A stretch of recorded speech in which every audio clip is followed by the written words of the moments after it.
Hola, ¿qué tal, amigas y amigos? Bienvenidos a este noveno capítulo de la segunda temporada de nuestro podcast Escépticos del Más Acá de la Asociación Escéptica de Chile. En esta oportunidad, y como viene siendo tradición, nos acompañan Mario Peralta y Daniel Durán. ¿Cómo están, muchachos? Muy bien, Luis, y un saludo a nuestros auditores eh, de la secta. Eh, aquí también, bien por acá, contento de volver a participar y un saludo a todos los auditores de la primera, la quinta región y la séptima en adelante, para que no sean nadie excluidos de la secta, o era la secta, Sí, bueno, o la secta de los escépticos. Esa es la pregunta mía acá. somos ¿Cuál la es de sexta las sectas? secta, ¿no? Bueno, digamos que somos ¿cuánto se llama? La secta del escepticismo científico, ¿ah? Para que nuestros Ah, sí, esa es auditores terrible, sí. esté muy claro que esto es escepticismo científico. Por ahí pues, podríamos incluso hablar extensamente respecto al tema, Lucho, ¿ah? Más adelante. ¿Cómo, a qué te refieres? ¿Al tema sectario o a los escépticos? De vez en cuando hay que ir repasando ciertos temas, ¿ah? Para que los auditores ¿cuánto se llama? Que son nuevos, vayan integrando a la forma de ver Sí, el porque mundo, con digamos. tanto negacionista que es denominado escéptico, es un problema, ¿cierto? Sí, sí. Exactamente, cuando ¿cuánto se llama? En las noticias empezaron de los antivacunas y empezaron a hablar de los escépticos antivacunas, entonces dije, chubaya. Escepticismo científico para Así los es. auditores, ¿eh? Tenemos apellido. Y apellido tiene el príncipe Felipe, ¿no? ¿Cuál es el apellido del príncipe Felipe que falleció? Bueno, él es duque de Windsor, ¿no? ¿O de Edimburgo? Este señor era como de Edimburgo, sí. Bueno, es ¿cuánto se llama? El título que tiene, el duque. Bueno, este señor, por allá por las islas Tana, que me parece que son parte de las islas de Vanuatu, este señor en estos momentos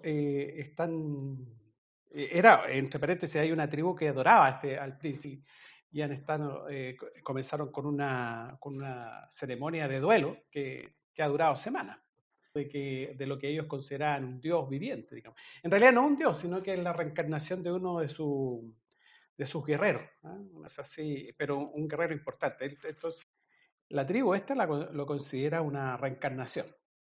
Eh, Son de estas, ¿cuántas son? Como religiones, no sé cómo llamarlo, que partieron como en la Segunda Guerra Mundial de cargo, que le llamaban, ¿no? Religiones que empezaron a adorar a los aviones cuando llegaban ahí, en la Segunda Guerra Mundial, llegaban con pertrechos, entonces son más o menos de ese estilo. Y este concepto del cargo, yo no sé si nuestros auditores, pero se los voy a recomendar.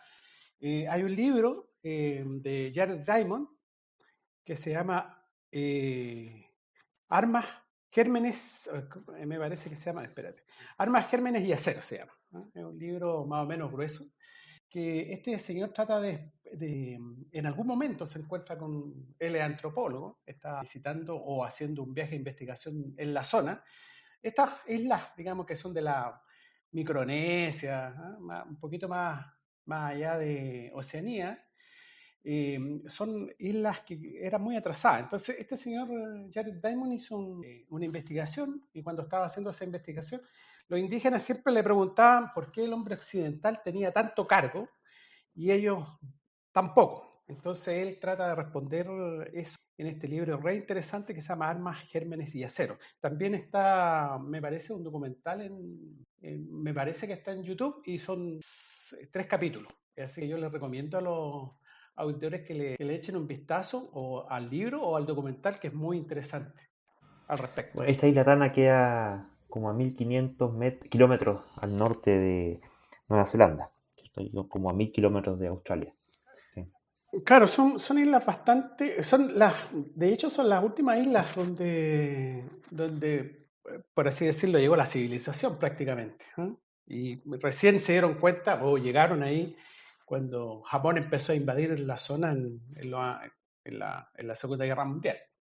Japón empieza con una zona de ¿cuánto se llama? Imperialismo, invade China, invade las Filipinas, empieza a invadir una serie de zonas, entonces los tipos para tratar frenar, empieza ¿cuánto se llama? A tomarse las colonias. En ese tiempo todas esas zonas eran colonias francesas, colonias inglesas, etcétera. Entonces eh, empieza a tomarse esta zona y por eso empiezan a llegar aviones y recursos a estas islas que los indígenas de esa zona no habían visto nunca, digamos. Daniel, tú sabes quién es John Frum, Pero, ¿no? pero sí, es muy famoso, una deidad muy famosa. De justamente esa época, que yo creo que es parte del origen del nombre cargo, culto de cargo en la zona, que era justamente el nombre de un aviador norteamericano medio anónimo, que era mencionado justamente por estos aborígenes pasados a la Segunda Guerra Mundial como un dios, digamos, porque justamente pasar de ser probablemente una sociedad recolectora, cazadora, a ver aterrizar aviones en su isla y ver a estos norteamericanos llenos de armas y cargo, toda esta carga que llegaba desde los chocolates, cigarrillos, lo que sea. Probablemente se impresionó tanto y alguno de ellos debe haberles caído muy bien y era John Frum. Entonces ellos adoraban a John Frum y soñaban con su regreso y con el regreso de toda esta modernidad momentánea que tuvieron en la Segunda Guerra. Ahora, yo creo interesante que esta cultura eh, me recuerda un poco el tema que habla Yuval Noah Harari en sus libros también, que tiene varios, digamos, que en el fondo nosotros siempre mencionamos la historia de la humanidad como la era de neolítica, paleolítica y la era del bronce, la era del hierro, y ahora estructuras, no sé si tenemos exactamente la hora más moderna o como llamamos ahora contemporánea, pero cuando se habla de eso es como que en el colegio uno tiende a pensar de que el universo completo, el planeta completo entró a la era del hierro o a la era moderna y en realidad ciertas zonas o ciertas culturas y ciertos países entraron a esa categoría, mientras muchas otras partes del mundo siguen o seguían viviendo en etapas todavía más antiguas. Por ejemplo, el mismo caso del hierro, mientras que la era del hierro partió, no sé, un par de miles de años antes de Cristo, tal vez a trabajarse, o tal vez un poco menos inclusive, pasando por los romanos, de ahí, que fueron famosos por su uso. Mientras tanto, en Sudamérica, los indios nativos sudamericanos nunca imaginaron el hierro y cuando se produjo el choque cultural entre españoles e indígenas sudamericanos, obviamente que ahí tenían todas las de perder, porque justamente acá todavía vivían en la época neolítica y con suerte, entonces ese tipo de choque yo creo que es bien interesante desde el Bueno, punto de recordemos vista cultural y que ni sí, siquiera sí, María. conocían la rueda, digamos. Sí, eso también es una discusión bien interesante si es que la conocían o era posible tenerla, porque en el fondo una de las gracias de las ruedas es que pueden andar sobre camino. Sin un buen camino no hay necesidad de ruedas, digamos. Entonces, claro, acá en Sudamérica nunca se desarrolló, pero tampoco nunca hubo un desarrollo de caminos que a lo mejor, y animales de carga que permitían, digamos, llegar a desarrollar la rueda como una necesidad. O sea, hay muchos detalles que son bien interesantes de, de todo este encuentro y hasta el día de hoy me parece que de hecho había una isla cerca de alguna de esas zonas, digamos, de Oceanía, donde todavía hay unas tribus absolutamente salvajes y que los gobiernos de la zona ya internacionales, digamos, recomiendan que ningún turista se acerque porque los indígenas están viviendo todavía completamente, digamos, en la época pasada, digamos, y cuando se acerca a alguien los matan. ¿Han Claro, tenido sí. algún contacto con Occidente? Hace Sí, un eso tiempo hubo una pasó. noticia al respecto que había muerto un japonés o un chino por ahí que lo había tenido Fue un la mala predicador ocurrencia de que ir a ver. fue, sí, a Fue, ir a cristianizar fue cerca de a la India, estos eso si no indios. me recuerdo, hace un par de años. Claro, sí, no recuerdo. Oye, pero un alcance antes de que cambiemos de tema. Generalmente la historia o la prehistoria humana, digamos, se supone que el Sapiens sale aproximadamente bueno, lógicamente hay una evolución anterior, pero más o menos surge entre 180 a 200 mil años. Y recién se empieza a movilizar hacia Europa y Asia hace unos 60 mil años. Entonces, bueno, ahí se encuentra con el primo Neandertal, ¿no es cierto? Y recién según lo que se tiene estimado, hace unos 40.000 años, empieza como que hay un cambio, digamos, en el sistema cognitivo y empieza un periodo de innovación muy fuerte. Entonces, básicamente eso ocurre en Europa. Entonces, por eso surge de alguna manera la prehistoria de esa zona, la prehistoria, y más encima después, hace entre 7.000 y 5.000 años, los seres humanos empiezan a domesticar vegetales o animales, que en realidad da paso a la creación de nuevas especies o subespecies, digamos, de plantas y animales. Entonces, y eso pasa se tiene estimado entre el Tigre y el Éufrates, digamos, ¿no? Hace 6.000 años, digamos. Entonces, y ahí justamente surge la escritura, entonces ahí empieza la historia. Y todo lo anterior es cuestión de evidencia que se ha encontrado. En otras partes, indudablemente, el ser humano siguió avanzando en Asia, llegó a Oceanía, que se yo, siguió avanzando. Todavía no está claro cómo cruzó a las Américas. La primera evidencia fueron los paleoindios ahí arriba en el Estrecho de Bering, pero se supone que también llegó por otros medios, incluso hay evidencia de tribu en Ecuador, digamos, que están emparentados con los japoneses, o sea, desde el punto de vista de ADN. Entonces, esa historia está como bastante difusa porque los tipos han ido encontrando evidencia, muy poco. En cambio, en Europa sí han encontrado bastante evidencia que pasaron todas estas eras, pero hay partes del mundo que seguramente nada de esto pasó. Y en caso de que fueran visitados por visitantes, por turistas o por gente que ha vivido, sobre todo en particular en urbes, arriesga que les contagien con microorganismos patógenos y se les produzca una mini pandemia dentro de la isla que posiblemente los mata a todos, ¿cierto? Hay un tema que es peligroso. Bueno, es lo que pasó en la América, Bueno, digamos, ¿no? y es lo que nos Con pasa la ahora a viruela. nosotros con el coronavirus. ¿Sí? Esta cosa de cruzar Claro. biomas que están ahí aislados unos de otros, ¿cierto? Y bueno, y a propósito de pandemia, Daniel, ¿qué es lo que viene pasando con este asunto de las teorías negacionistas y el coste en vidas que esto pueda tener respecto de la pandemia? Bueno, sabemos ya de tiempo a esta parte que el negacionismo o los escépticos de mala clase que habla Mario de negar muchas veces la ciencia vienen desde hace rato operando, especialmente ahora en el tema de la pandemia, yo creo, y el hecho de que todo el mundo se haya tenido que volcar a las redes sociales para comunicarse, yo creo que ha exacerbado el problema. Y tenemos entonces que hoy por hoy, digamos, la cantidad de personas que están informando o mal informando en las redes respecto de supuestamente lo que es la pandemia y encontrando gente que la niega, va en ascenso. Y así tenemos ahora recientemente un experto en fake news, el señor López Borrul, que él es un Alexandre López Borrul, es un profesor de la Universitat Oberta de Cataluña, la UOC, que fue entrevistado y él explica básicamente que las noticias falsas están justamente siendo en fondo proliferando en las redes sociales y básicamente esto ha tenido un costo de vida. En fondo tienen un impacto en la población y a la medida que personas están o rechazando la vacunación o rechazando las recomendaciones científicas y sanitarias, esto efectivamente mata gente.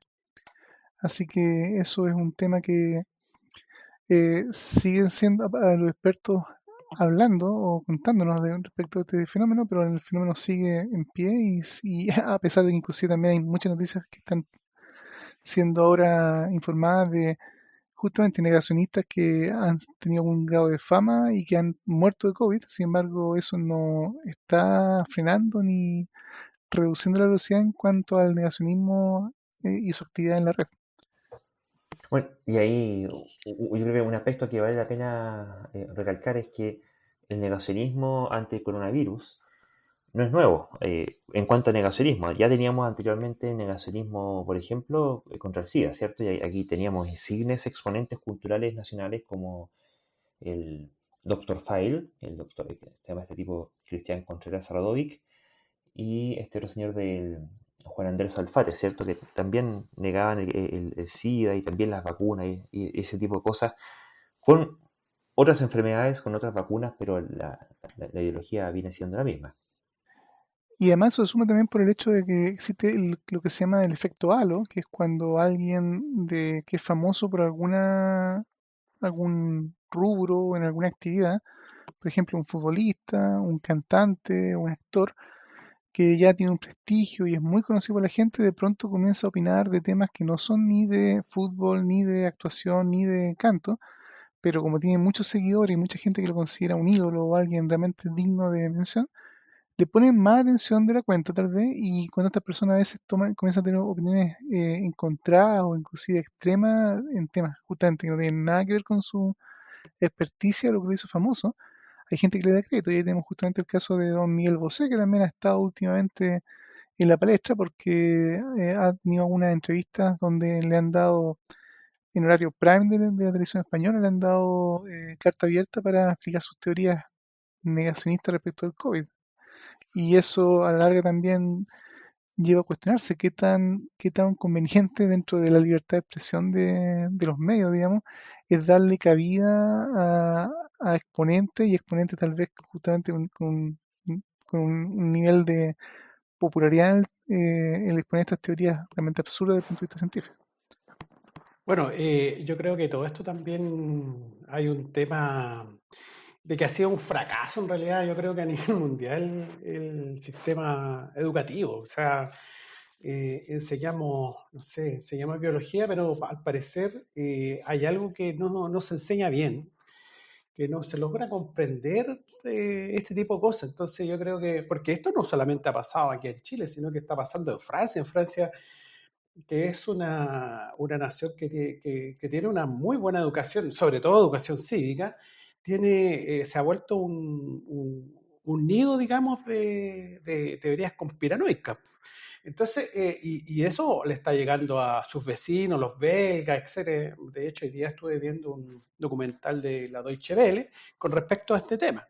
Entonces, hay un fracaso enorme, digamos, o sea, hay un tema de enseñar ciencia, pero también hay que enseñar pensamiento crítico, que es lo que las personas empiecen a decir, hacerse al menos la pregunta si es algo verdadero, si hay algo que tenga alguna base de algo, etcétera. Y al parecer las personas ni siquiera se logran hacer la pregunta.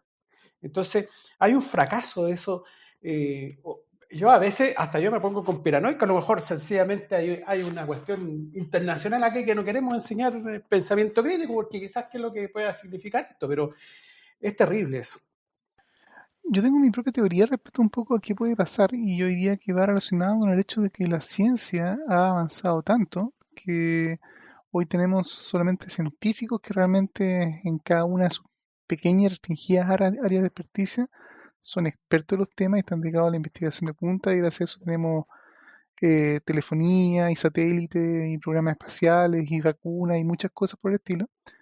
Pero la gente de a pie, la que no es un científico de profesión y que no se dedica a la ciencia, queda solamente con la educación del colegio, del liceo, donde en realidad lo que se enseña no es ciencia desde el punto de vista de que la gente entienda el método científico o siquiera logre como comprender con un poco más de cabalidad cómo es que justamente todas esas cosas se saben, ¿no?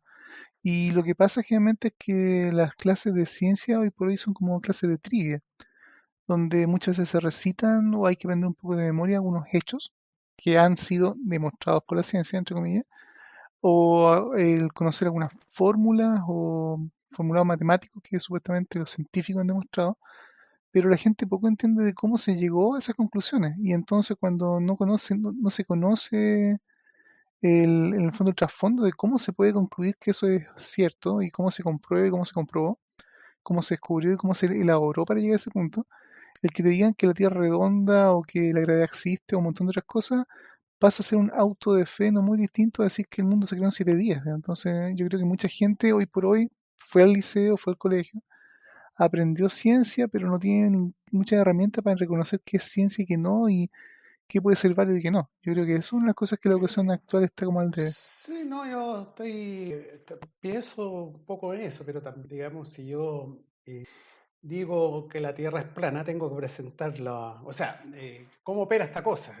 Cómo opera la ciencia, digamos. La ciencia opera en una revisión por pares, hay una revisión por pares y las cosas tienen que ser comprobables, verificables, Correcto, etcétera. O sea, cuando tú entiendes hay un cómo funciona la protocolo. ciencia. Sí, no, Y pero eso hay un justamente tú estás protocolo. diciendo es bajo el punto de vista que tú conoces cómo funciona la ciencia. Y ese es el problema, que mucha gente sencillamente ve que los científicos por, entre comillas, autoridad científica dicen que es Tierra redonda. Y por lo tanto cualquiera se puede parar en un cajón y decir, no, la Tierra es plana porque Claro, es también yo que, soy una pero por autoridad. eso, o sea, Y para el ego común no tiene casi la capacidad de distinguir uno del otro, y eso es lo preocupante. claro, claro, es cometer la falacia de la autoridad, digamos, decir este señor porque se cree que no sé, no, en realidad no es eso, o sea, en realidad ¿cuánto se llama? Para determinar un hecho científico comprobable se tienen que hacer pruebas, se tienen que demostrar cosas, se tienen que seguir ciertos protocolos. Y si tú dices lo contrario, tienes que presentar, o sea, ponerte al mismo nivel, ¿no es cierto?, de presentar pruebas, de hacer verificaciones, de hacer, etcétera, etcétera, y demostrarlo. O sea, no basta con unos videos en YouTube, digamos, ¿no? Entonces, eh, el pensamiento crítico es un pensamiento que está dispuesto permanentemente a poner en revisión las hipótesis, ¿no es cierto? Sobre las cuales uno asienta ciertas inferencias que uno realiza. Entonces, es verdad, la ciencia no es no son verdades escritas, o sea, siempre son verificables, son contrastables e incluso, como pasa con la física, digamos, newtoniana, puede haber una teoría que la cubra esa y diga, no, esto está aquí, pero esto sirve en ciertas condiciones y esto sirve en otras condiciones. Entonces, la ciencia en realidad es lo menos dogmático que hay. Sí, porque No así el imponer cosas como es la que Tierra plana. lamentablemente encuentro que nos encontramos con un sistema educativo que cuando dice que está enseñando ciencia, en realidad lo que está haciendo es tomar una postura, sí, pues Pasarle una una postura fórmula. podríamos decir que es epistemológicamente autoritaria, ¿cierto? Es porque el profesor se paró adelante Claro, es una fórmula. Entonces los cabros dicen, me tengo que aprender la y ocurre que fórmula. si de casualidad fue que lo que le estaban enseñando era ciencia, pucha, qué bueno, le chuntaron, pero te podrían haber enseñado que la Tierra es plana y da lo mismo, porque desde el punto de vista de la metodología y del ejercicio crítico, en ambos casos no existió. Ahora, también respecto al tema de las noticias falsas en particular, un cambio que ha sido cualitativo es que históricamente esas noticias se propagaban de boca en boca y a veces a través de medios que quizás no tenían tanta llegada. En cambio ahora a través de internet cualquiera puede publicar cualquier cosa y se producen las llamadas, las echo chambers, ¿cierto? Las cámaras de resonancia, donde empieza los algoritmos de recomendación a sugerirte. Bueno, ahí hay Y un claro, negocio es otro detrás. cuento ahí, claro. Claro, más encima esta cosa se ve exacerbada porque al compartir este tipo de videos que son falsos, eh, que son chantas, etcétera, etcétera, los tipos al compartir ese tipo de videos y al verlos, el tipo monetiza aún más. Entonces ahí tiene que ver con un Ahora, tema de pero la moral también también. es cierto que esas noticias falsas tampoco se inventaron ahora, porque ahora tenemos medios electrónicos para compartirlas. Sin embargo, históricamente hemos tenido incluso instituciones dedicadas a la promoción de noticias falsas, siendo que utilizan mecanismos totalmente tradicionales y analógicos, ¿cierto? Como lo que ha ocurrido con estos sacerdotes ortodoxos a lo largo del mundo, Daniel. Bueno, dentro de noticias falsas, las noticias religiosas o basadas en religión son una categoría en sí misma, porque en el fondo tienen la parte curiosa de que por ser afirmado por autoridad religiosa, probablemente hay gente que las toma en forma bastante más en serio, lamentablemente, pero también chocan con la realidad a veces en forma mucho más espectacular. Por ejemplo, recientemente hemos tenido muchas autoridades en el mundo religiosas que han comenzado a recomendar a sus acólitos, a sus fieles o a los elegidos, digamos, a desoír a la ciencia. Y hay casos de que inclusive ya son casi como dignos de ridículo, como por ejemplo ciertos rabíes ultra ortodoxos que en Israel, digamos, le estaban diciendo a su gente que no se inocularan, no se dejaran vacunar porque evidentemente la vacuna puede transformarlos en personas gay. obviamente porque sí, digamos, o sea, no hay mucha, probablemente si le preguntamos qué evidencia tienen, no creo que lleguemos a algo científico bajo ningún punto de vista.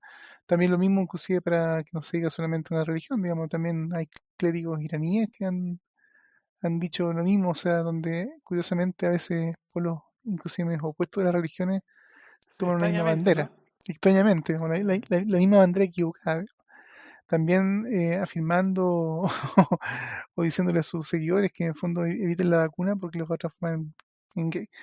Lo cual de todas formas es chistoso, porque en el fondo al ser gay puede ser malo, pero si es que ellos lo mencionan así, digamos, pero no te mata. Mientras que el COVID, digamos, sí te mata, digamos, que en el fondo, aun si eso fuera un efecto secundario, yo creo que hay que sopesar los riesgos, pero evidentemente yo creo que todo este tipo de posturas, claro, no tienen ninguna base de evidencia ni mucho soporte, sin embargo son escuchados por muchas personas y más cuando viene de una autoridad religiosa, lo hace más penoso. En el fondo hay gente que en el fondo tiene aún menos criterio y lamentablemente puede terminar dándole crédito a estas informaciones y tomando justamente actitudes riesgosas como evitar la vacuna o dejar de usar las mascarillas, que hemos visto también sacerdotes católicos y pastor evangélico en Chile y en Sudamérica sugiriéndolo. Así que esto es un fenómeno que curiosamente trasciende religiones y fronteras y países. O sea, la estupidez a veces es más universal de lo que Y en este uno caso la estupidez quisiera. religiosa, porque siempre, por algún motivo, siempre está Jesús, Dios, o quien sea, Alá, o Yahvé, o a quien se le antoje. Porque este tipo iraní, el imán Ayatollah Abbas Tabrizian, él se dice y se proclama a sí mismo como el padre de la medicina islámica. ¿Ya? Aparecen estas cosas que son, así como está la medicina hindú, la medicina islámica, y la medicina antroposófica. Entonces, siempre le ponen apellidos para distinguir una estupidez de la otra, que porque si acaso no nos fuéramos nosotros a confundir y pensar que alguna de ellas es menos estúpida que la otra. Y, no, y porque eso yo creo que le ponen un apellido para que sus cultores, digamos, la reconozcan de la medicina normal, digamos, que sería la medicina occidental. De hecho, en este caso, el señor Tabrician decía que básicamente que la medicina basada en evidencia es irrelevante. O sea, solamente su principio de su medicina islámica es la correcta, que probablemente choca contra toda la evidencia del mundo, pero nuevamente, a veces decir cosas flagrantemente falsas es trivial. Es como este uso totalmente intencionado que tienen los homeópatas cuando llaman de medicina alópata. Es gracioso porque hasta inventaron un término ¿cuánto se llama? Para usarlo en contra de la ciencia médica, digamos. ¿Eh? Y bueno, y ahí justamente viene siempre menciono el chiste de este humorista, oh, se me olvidó el nombre de este humorista, pero probablemente ustedes lo van a recordar, digamos, que en una rutina el tipo plantea justamente el tema de la Tim Minchin. pseudociencia, la Tim pseudomedicina Minchin, y sí. Tim Minchin, muchas gracias. Tim Minchin, me leíste el pensamiento. Australiano. Bueno, Tim Minchin indica que, claro, indica en el fondo en su rutina que en una entretenida discusión con una mujer, digamos, de la pseudociencia, de dime, ¿sabes cómo se llama la medicina alternativa una vez que se ha demostrado que funciona? Medicina, sin apellido, medicina. Y eso ha sido cierto. Cada cosa que Oye, se ha demostrado que funciona de una forma u otra, en forma fehaciente y en forma que es comprobable, todo el mundo de la medicina tradicional, digamos, de la medicina científica, ante esa evidencia no le queda más, y al contrario, no es que no le quede más como un castigo, va a abrazar cualquier nuevo tratamiento, nueva medicina, abrazos abiertos, porque en el fondo tenemos evidencia que esto funciona, por favor hagámoslo, que es todo lo contrario a lo que estos tipos producen, que en el fondo producen cero evidencia y peor aún, rechazan las cosas que sí están demostradas que funcionan. recién ahí comprobamos la actividad telequinésica del Lucho, ¿viste? Te leyó el pensamiento. Algo así. O bueno, en realidad, este es un chiste medio repetido, sí, pero Tim Minchin yo creo que ya está, espero en el ideario colectivo, ojalá de mucha gente. Y les recomiendo, de hecho, es un video que está en YouTube y varias partes de vuelta, se llama Storm. Es muy gracioso ver, ojalá para los que no entienden inglés lo pueden encontrar subtitulado y es Es Sí, una y no delicia quisieron de ver. también deleitarse con la canción del Papa, de Pope Song, que tiene muy buena, Sí, maravillosa. Sí, sí. tiene Bueno, mucho y a la hora de muy divertido. desinformar, ¿qué es lo que estuvo pasando con un paper que venía diciendo que el tabaquismo de alguna forma protegería en contra del coronavirus? ¿Cómo era eso? Bueno, cuando hablamos de justamente de pseudociencia o pseudomedicina, a veces, claro, tenemos algunas actividades que son directamente pseudocientíficas por definición, pero también tenemos ciencia que publica papers y busca aplicar conciencia, cosas que muchas veces no son necesariamente ciencia, y eso es algo que pasó recientemente con un paper científico que declaraba que las personas fumadoras tenían un 23% menos de probabilidad de ser diagnosticadas con COVID-19 cuando se lo comparaban con no fumadores. Eh, bueno, claramente nosotros sabemos que los cigarrillos tienen un montón de sustancias activas y no tan benignas, por supuesto. Por eso ha habido afortunadamente en los últimos años una campaña mundial justamente para reducir el tabaquismo por todos los problemas que la nicotina y el cáncer pueden causar. Pero claro, uno puede todavía, siendo un poco eh, escéptico, pero diciendo, bueno, puede caber la posibilidad que de alguna forma la nicotina o todas estas sustancias de alguna forma tuviera algún efecto benéfico. ¿Por qué no? Todo eso estaba bien, digamos, hasta que gente que comenzó a analizar este paper, y es un paper que no fue muy reciente, o sea, esto es de julio del año pasado, y esto fue de hecho publicado en un journal de European Respiratory. Se dieron cuenta que las personas que habían trabajado tenían no solamente algunos problemas de conflicto de interés, directamente estaban trabajando como consultores o recibían pago de la industria del tabaco, lo cual eso fue, por así decirlo, más que una luz amarilla, una luz roja, justamente porque en el fondo estas personas nunca habían dicho en como el disclaimer que corresponde que tenía este conflicto de interés. Así que esto ahora saltó a la vista y afortunadamente en la última edición de este journal hubo un aviso de retracto de este paper porque claramente este tipo de conflicto no debiera estar presente en la investigación, o si lo existe, o sea, si es que alguien lo tiene que declararlo. Pero nadie puede ser, entre comillas, partidario de algo y ocultar el hecho de que tiene nexo inclusive económico con la actividad que está, entre comillas, promoviendo o intentando blanquear. Bueno, eso bueno, aparte de que existe toda esta gente o hace cosas pseudocientíficas, también está la gente que de frentón hace mala ciencia. ¿Ah? Y para nuestros auditores yo le quiero recomendar un libro muy bueno que justamente se llama Mala Ciencia, ¿ah? De Ben Goldacre, Goldacre, ¿ah? Se escribe, Ben Goldacre. Tiene dos libros en realidad. Uno es Mala Ciencia y el otro se llama Mala Farma, porque también, digamos, los intereses económicos muchas veces inundan, digamos, estas áreas de ciencia que se ven, digamos, metidas en estos conflictos de interés.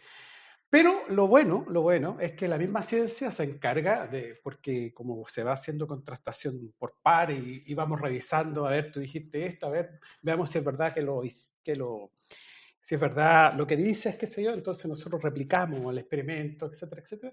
Entonces, felizmente, la misma ciencia pero por supuesto hay una demora, ¿no es cierto?, en este tipo. Un caso interesante en esto es el caso de este bioquímico francés, bioquímico, médico, no sé qué lo que era, Benveniste, cuando el tipo demostró que la homeopatía funcionaba, ¿no es cierto?, que lo publicó en Nature, qué sé yo, y Nature dijo, bueno, te lo vamos a publicar porque el tipo tenía un tremendo currículum, pero te vamos a mandar un equipo para revisar si esto funciona o no funciona. Y en ese equipo mandaron a este mago James Randi, ¿no es cierto? Y él, porque en general los científicos son muy ingenuos, la gente que se dedica a ciencia es muy ingenua, entonces no logra ver las dobles cosas, ¿eh? La magia que le hacen ahí delante de sus ojos. Y este señor James Randi descubrió que era un fraude. Y Benveniste cayó ahí olvidado, sepultado. Es lo mismo que hizo este japonés, ¿no es cierto? Que dijo que la memoria tenía que el agua tenía memoria. Más o menos el mismo cosa. Ahora, yo creo que es importante hacer una mención para la gente que está escuchando esto y tal vez piense que, oh, o sea, cualquier persona que entonces tiene algún nexo directo o tal vez indirecto con alguna industria de interés, digamos, que queda automáticamente prohibido de hacer ciencia, digamos, o de investigar un tema, o hay que tomar automáticamente sus publicaciones o trabajos como falsos. Y la verdad es que no es el problema. Pero lo que sí hay que entender es que en el fondo los científicos todos tienen algunos sesgos. Y obviamente uno de los sesgos que puede haber justamente es un sesgo de interés económico cuando justamente el área en que yo trabajo o los resultados que yo tengo pueden directo o indirectamente beneficiarme dado que si publico algo o tengo un resultado que es favorable a la empresa o al rubro donde yo me muevo, eso me va a asegurar más contratos, a lo mejor mejores condiciones o qué sé yo. Inclusive si es que no hubiera una doble intención o un complot, aquí estamos hablando sencillamente de un sesgo que puede ser hasta inconsciente. Entonces, ahí yo creo muy importante una admonición que inclusive muchos científicos han hecho. Hay un científico bien famoso que inclusive ganó el premio Nobel, Richard Feynman, que tenía un muy buen sentido del humor, digamos, y él siempre explicaba que en el fondo los científicos justamente son, como todos los seres humanos, muy fáciles de engañar. Y que entonces justamente el trabajo científico tiene que ser intentar evitar el engaño, partiendo de engañarse a sí mismo. Y eso es una cosa que justamente los sesgos que todos tenemos nos ponen en riesgo. Cuando nosotros justamente tenemos una cierta tendencia, el sesgo es una tendencia a aceptar alguna cosa como cierta por todo tipo de razones, es muy fácil que nos engañemos a nosotros mismos intentando validarlo. Y eso es lo que supuestamente cuando un científico hace una publicación y tiene, inclusive, aunque haga su mejor esfuerzo, tiene lazos con alguna industria o con algún tipo de institución, tiene que declararlo porque justamente eso ayuda a que otros científicos que vean justamente que esta persona declara que sí, que tengo un conflicto de interés en esto, pongan doble o inclusive triple atención al método que usó la persona, a los datos, a qué metodologías, qué pruebas estadísticas, porque eventualmente podría ser que los datos sean correctos y que en el fondo la conclusión que está sacando a favor de su rubro sean correctas. Pero es una ayuda para que justamente el peer review o la revisión de pares ponga extra atención en justamente intentar detectar cualquier posible sesgo que invalide los datos. Y la omisión de ese tipo de información definitivamente se puede considerar maliciosa. Y eso es lo que en este caso definitivamente ocurrió, así que en el fondo el mundo científico yo creo que está aliviado que se haya detectado y entre comillas reaccionó por lo menos en este caso retractando esta publicación. Ahora, si hay 9 investigaciones a futuro que más o menos independientemente o con una buena declaración y con buena evidencia demuestran que de alguna forma el tabaco sí tiene un efecto benéfico para el COVID, bienvenido sea, pero por lo menos todavía no se puede afirmar en forma científicamente comprobada. Otro problema que normalmente le pasa a la gente que desarrolla ciencia es que muchas veces se enamora de las hipótesis que tienen y lo único que quiere es corroborarlas, eh, es contrastarla y que sea verdad lo que yo digo, digamos, ¿ah? Que eso también es bastante normal. Y las cosas dejan de ser ciencia para pasar a ser una ideología más, digamos. Entonces hay en ese caso, una hipótesis científica se transforma en algo ideológico y que necesita una defensa emocional, digamos. Eso también podría pasar. Bueno, por eso ¿cuántos se llama? A los auditores les recomiendo estos libros de Mala Farma y Mala Ciencia, ¿eh? Para que le echen un vistazo. Y bueno, respecto a eso mismo también quería hacer un comentario y es que el paper lo retractaron debido a conflictos de interés no declarados. No lo retractaron porque lo que ellos estuvieran postulando fuera necesariamente falso. Y aquí hay un tema que es interesante precisar, porque Si no, podemos topar con la falacia ad hominem, ¿cierto? Entonces tú como tienes, el clásico argumento que uno ve en muchas partes, ¿cierto? Como tienes conflicto de interés, entonces todo lo que dices es falso respecto a cada cosa que tú digas para defender a eso con lo cual tú tienes conflicto de interés, es necesariamente falso porque lo dices tú que tienes conflicto de interés. Y ese es un simple ad hominem. Y aquí el punto, me parece como lo que decía Daniel, ¿cierto? De que esta obligación de declarar el conflicto de interés para que se sepa cuál es el conflicto de interés que hay, y eso induce a ser doblemente acuciosos en las revisiones que puedan haber, dado esta tendencia que tenemos a engañarnos también y ciertamente a engañar a otros, sobre todo este tipo de gente que se dedica a hacer consultorías para la industria tabacalera. Y porque, ¿qué ocurre? Que es imposible que cada uno de nosotros realicemos todos los posibles experimentos todas las veces, cada vez que quisiéramos hacer algo. Es imposible.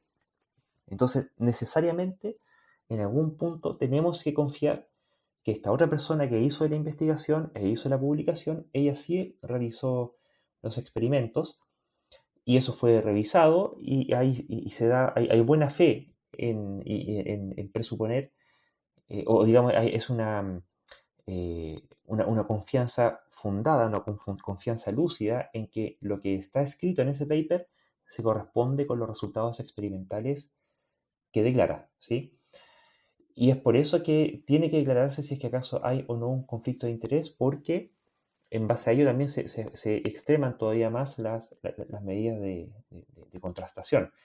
En cambio, cuando no se declara, viene el asunto de que y esto no estamos recién nacidos, o sea, tiene que declararlo y todos saben que tiene que declararlo, y si no lo declara, eso no es un simple error o omisión, perdón, sino que ya es derechamente una cuestión maliciosa, y eso ya por sí solo basta para por lo menos dejar de perder el tiempo, entre todas las cosas que hay que hacer para poder producir conocimiento, no perder el tiempo con una cuestión que de entrada es maliciosa. O sea, ¿para qué? No vale la pena. O sea, hagan la pega bien y ahí veremos si es que vale la pena tomarlo en consideración o no.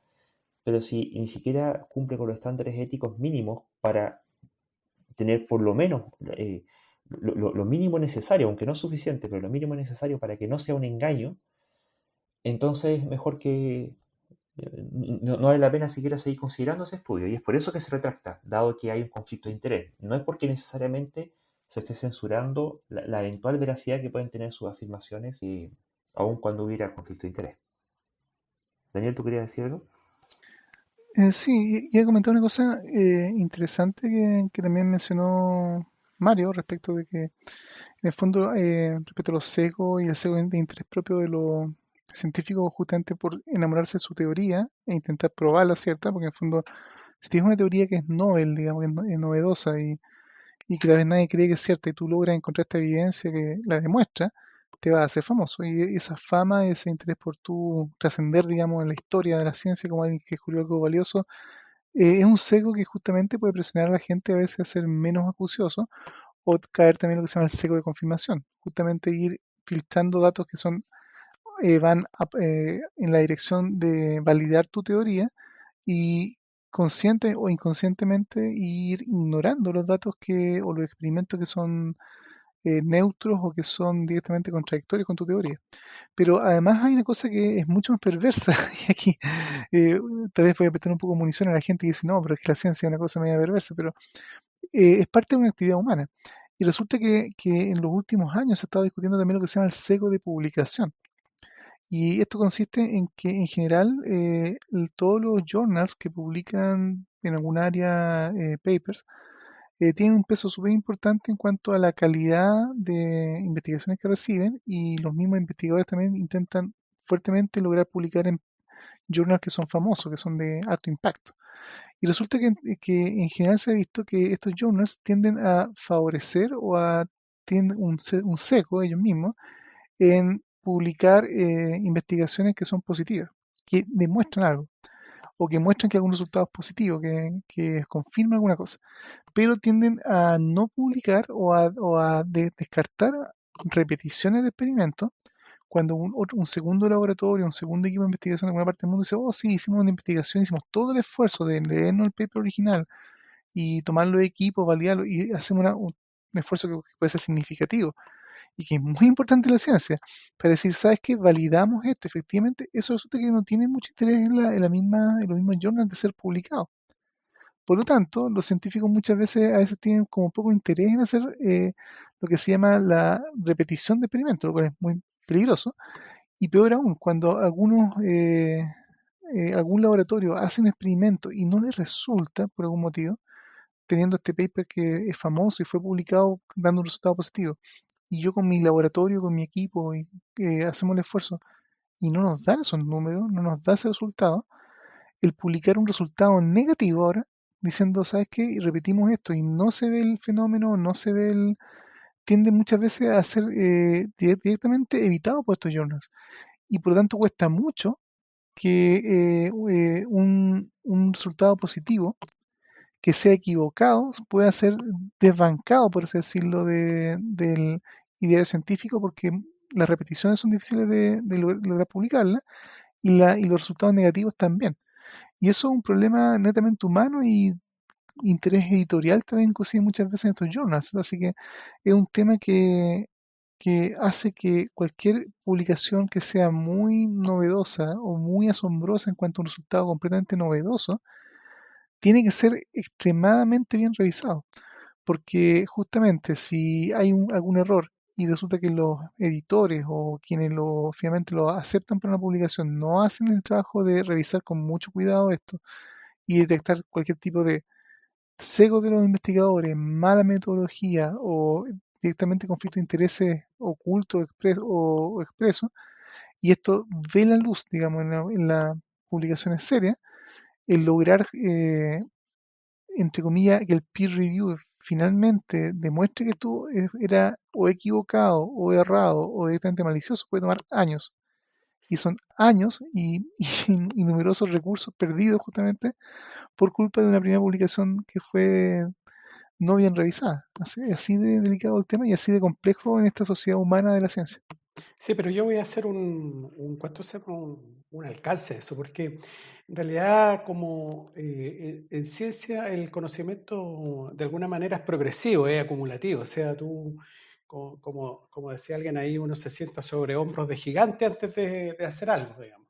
Entonces, lo normal en una investigación cualquiera, por ejemplo, tú pretendes hacer una tesis de doctorado o algo así, lo normal es hacer un meta-análisis, o sea, tú empiezas a buscar paper y lógicamente son miles de papers, tú vas a buscar seguramente los más importantes, no sé, un 1000 o 2000 papers, no sé cuánto sea la capacidad de revisión que tengas tú, y haces lo que se llama un meta-análisis.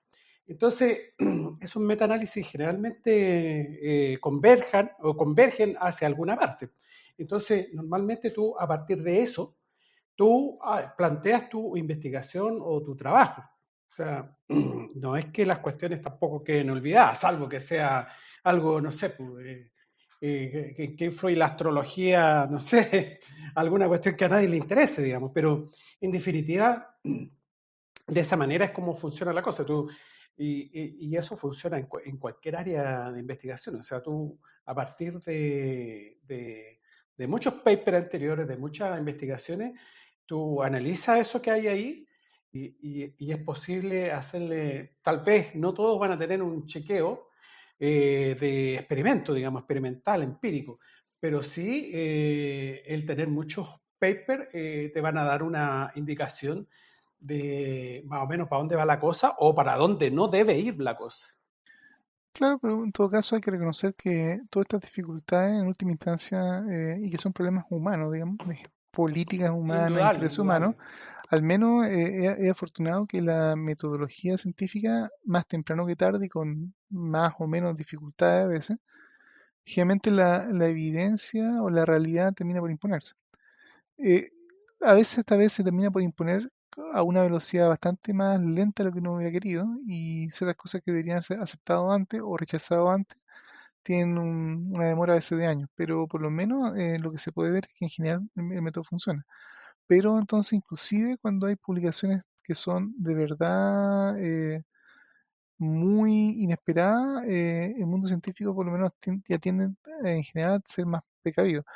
Por ejemplo, un caso simpático fue el hecho de los neutrinos hiperlumínicos que en algún momento se publicaron y que justamente una revista importante la publicó a sabiendas que el resultado violaba todo lo conocido hasta ahora por por la física, que en el fondo es este concepto de que la velocidad máxima del universo es la velocidad de la luz, y resulta que había un equipo de gran lazo del experimento que habían logrado medir neutrinos que eran un porcentaje interesante más rápido que la luz. Y que ellos mismos decían, hemos hecho todas las revisiones de todas las cosas, hemos revisado 1000 veces cada detalle y cada medición y nos da sistemáticamente este resultado y estamos desconcertados, no sabemos qué es, y era, por favor ayúdenos. En el fondo, ni nosotros lo creemos, pero tenemos estos datos. Y eso causó, entre comillas, un poco de controversia mundial, porque todo el mundo, todos los científicos, los físicos en este caso, levantaban varias, más que una ceja, digamos, y se lanzaron de cabeza a ver qué era lo que pasaba, y finalmente alguien sospechó que la base de tiempo con que tomaba algunas cosas podía tener algún problema, y lo que finalmente se concluyó fue que había un equipo en alguna parte del experimento que tenía una antena que sincronizaba con GPS para sincronizar los tiempos de las mediciones, y esta antena estaba suelta. Una vez que enroscaron bien la antena y apretó bien y quedó bien en su lugar, de pronto este fenómeno superlumínico desapareció y toda la física del universo volvió a la normalidad. Lo cual, entre comillas, se puede decir que fue un poco risible y un poquito, no sé si me reír, digamos, pero fue como jocoso, como una cosa tan simple, entre comillas, en un experimento hiper complejo, por supuesto, pero un error tan simple causaba un efecto tan espectacular. Pero los científicos en este caso actuaron de una forma bastante transparente, es decir, ni nosotros lo creemos, probablemente hay un error, solo que no sabemos cuál es. Y era una antena mal conectada. Pero a veces pasa que justamente esas antenas mal conectadas, que pueden ser inclusive accidentales, se apuntan en la dirección del resultado que un científico anda buscando y está realmente interesado en lograrlo, puede forzarlo a pasarlo muy por alto y al contrario darlo por cierto cuando en realidad era un error experimental, tan simple como un sensor mal conectado o algo por el estilo. Bueno, y por eso, si bien nunca es imposible echar por tierra alguna teoría científica, en la medida que esta teoría pueda estar eh, recontra y demostrada, hay que tener todavía más cuidado cuando las afirmaciones o las creencias que uno tenga son contrarias a estas leyes físicas, ¿cierto? Como ocurrió, por ejemplo, a propósito de toda la contingencia pandémica y todo el proceso constituyente que está teniendo el país, con la candidata a formar parte de la Asamblea Constituyente, Yuyunis Navas, de la UDI, hija de la conductora de televisión de matinal Eli de Caso, ¿cierto?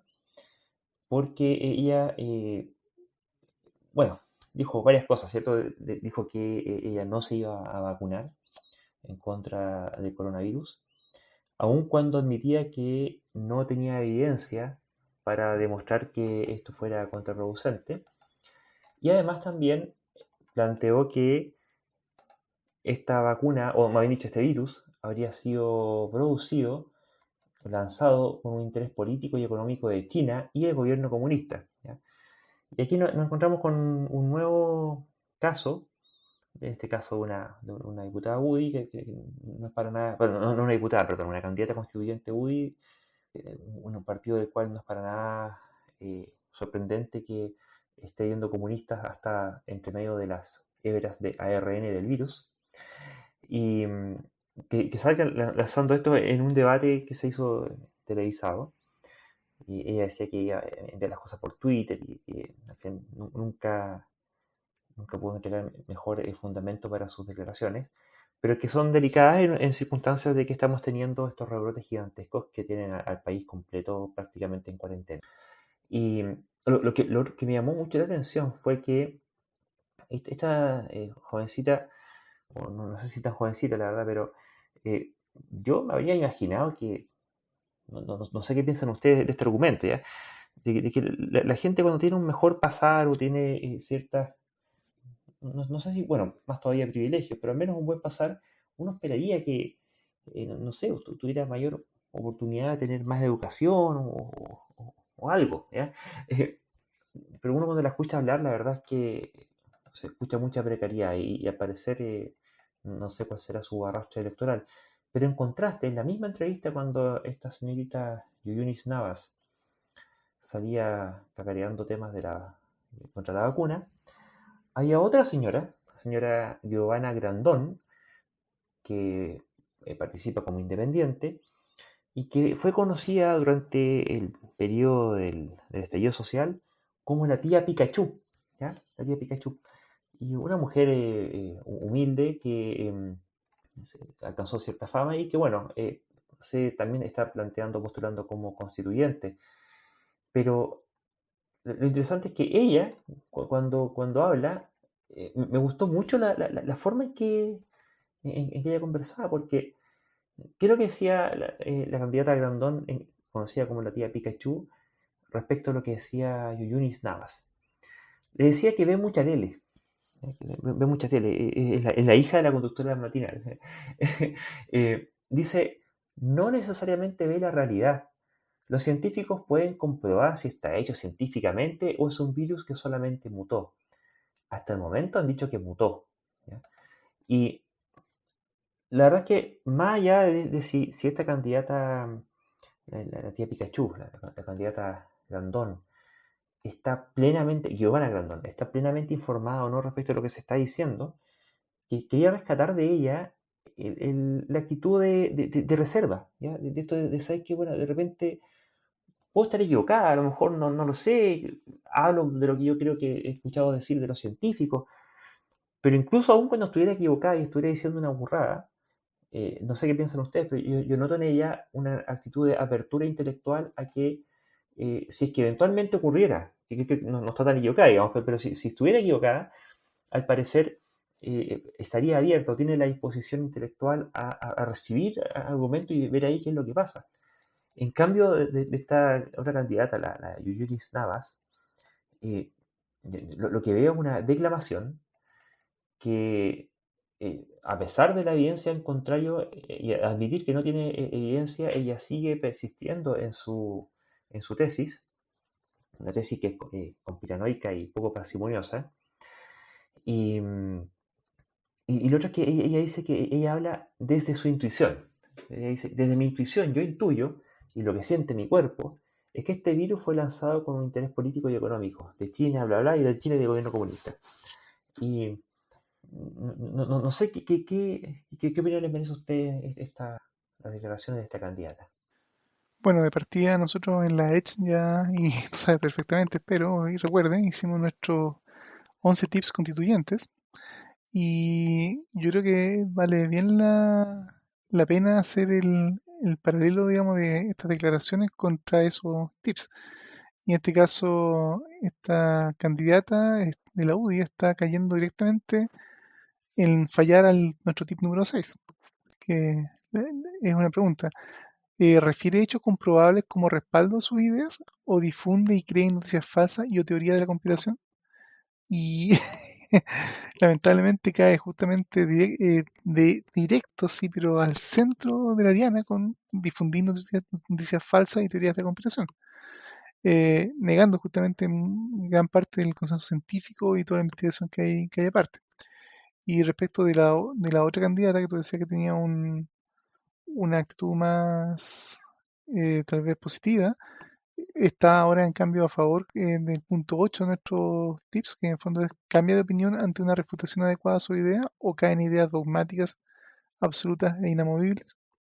En este caso, claro, ella no es que haya cambiado de opinión, pero sí está aparentemente mucho más abierta a examinar la evidencia o buscar buenas razones. Así que en el fondo es terrible. O sea, ¿qué opino de eso? Que es terrible que hayan candidatos que estén intentando escribir el destino del país a través de una nueva constitución basada sencillamente en sus intuiciones. Porque no es que las intuiciones sean por sí malas, porque a veces hay personas que tienen muy buenas intuiciones, pero lo malo de las intuiciones es que no son garantía de nada. El que hoy en la mañana yo tengo una intuición fabulosamente buena no es garantía de que a mediodía o a la tarde o en 2 días más mi siguiente intuición sea acertada. Así que en el fondo si un candidato a lo que sea, desde un centro de padres, digamos, o el club deportivo del barrio, o un puesto político, me dice que la mejor forma de tomar decisiones son sus intuiciones, yo le sugeriría sinceramente a la ciudadanía, independiente de este intuicionista, digamos, de su color todo, que por favor busquen otro candidato, de su sector, si ellos quieren, de sus simpatías, pero alguien que sea un poco más responsable y no alguien que más encima escriba los destinos del país en base a intuiciones, porque eso es un peligro público. Desde mi punto de vista es un claro ejemplo de gente, digamos, inundada con ideología dogmática, po. El dogmático es una persona que está condenado a estar en un sistema rígido, digamos. ¿Ah? No es dinámico, no, es estático, no evoluciona con el tiempo, sino que se queda pegado en una cuestión, en discursos, digamos. Entonces, claro, hay una buena cantidad de gente de ciertos espectros políticos que cualquier cosa que pase, la culpa es de los comunistas o qué sé yo, nunca se hacen cargo de que podría estar yo el ser el equivocado, sino que porque mi ideología, mi dogma, el dogma que tengo, ¿cuánto se llama? Me protege, digamos, de que yo me equivoque, porque el dogma es lo que está ahí, ¿eh? Entonces, todo lo vemos a través de un prisma, un único prisma, digamos, una única cara de este prisma, que es, que es el dogma.